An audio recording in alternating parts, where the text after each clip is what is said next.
à tous, je m'appelle Alexandra Roussarolo, je suis neuropsychologue et doctorante à l'Université libre de Bruxelles et je réalise ici ma première année de thèse qui est soutenue par la Belgian Kids Fund.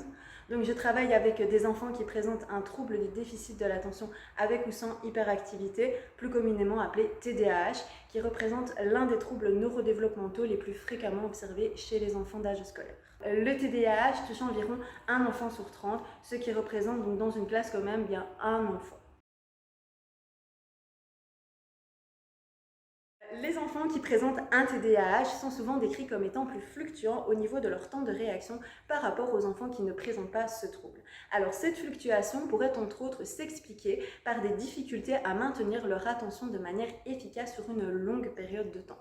Donc il existe deux fonctions cognitives qui permettent de contrôler l'attention dans le temps. D'une part, nous avons la vigilance, à laquelle nous allons faire appel lorsque nous allons nous retrouver face à des tâches longues et monotones. Et d'autre part, nous avons l'attention soutenue, à laquelle nous allons faire appel lorsque nous allons nous retrouver également dans des tâches qui sont longues, mais qui cette fois-ci vont demander un contrôle attentionnel continu.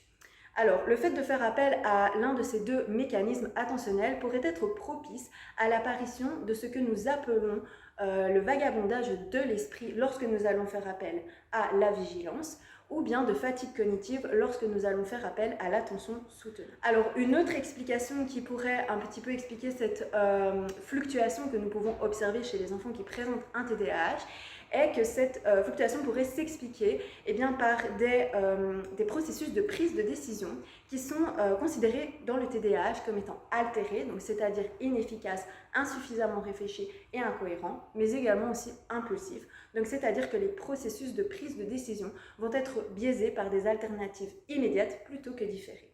Et donc l'objectif de mon projet de recherche est de venir un petit peu comprendre le rôle du vagabondage de l'esprit et de la fatigue cognitive sur la prise de décision chez des enfants qui présentent un TDAH tant au niveau cognitif que neurophysiologique.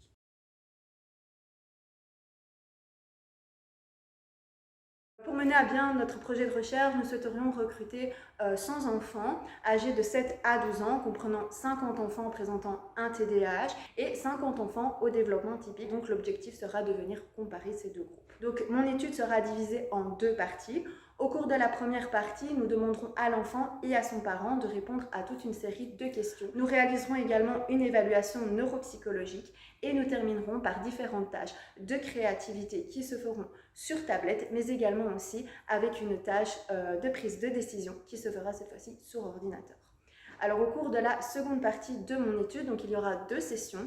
Une session qui permettra donc d'étudier le vagabondage de l'esprit et la vigilance et une autre session qui permettra d'étudier la fatigue cognitive et l'attention soutenue. Alors nous allons lors de ces deux sessions réaliser exactement la même tâche de prise de décision sur ordinateur que celle qui aura été administrée lors de la partie 1, au cours de laquelle nous allons utiliser différentes techniques qui sont totalement non invasives pour les enfants. Donc ces techniques nous permettront notamment de pouvoir avoir des données au niveau de l'activité cérébrale, notamment à l'aide de la magnétoencéphalographie. Donc ça nous permettra un petit peu mieux de comprendre ce qui se passe dans le cerveau de l'enfant lorsqu'il réalise la tâche. Et nous allons également aussi obtenir des données à la fois oculaires à l'aide de l'oculométrie, mais également aussi des données musculaires à l'aide de techniques telles que l'actimétrie. Au niveau de l'activité musculaire, ces données nous permettront notamment de pouvoir faire le lien entre justement l'activité motrice et tout ce qui concerne le mind wandering. C'est-à-dire que plusieurs études ont notamment pu montrer qu'au plus l'activité augmente, au plus les enfants sont concentrés.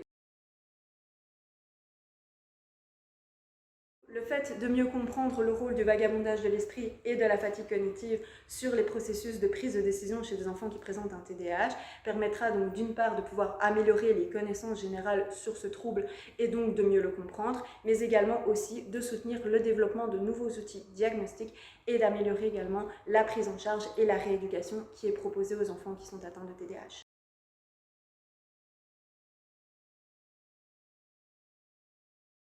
Eh bien, c'est très simple, vous pouvez nous aider en faisant un don à la BKF, soutenez la recherche en pédiatrie afin que d'autres boursiers comme moi puissent également réaliser un projet de thèse à l'avenir.